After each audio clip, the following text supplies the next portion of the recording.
Memorya ko nila, basta uuwi na. Oh, sige.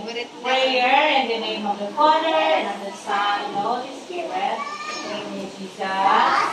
Teach me day by day what I have to do and say. Make me gentle, kind, and good. Make me loving as I should. In the name of the Father, of the Son, and the Holy Spirit. Amen. Bye.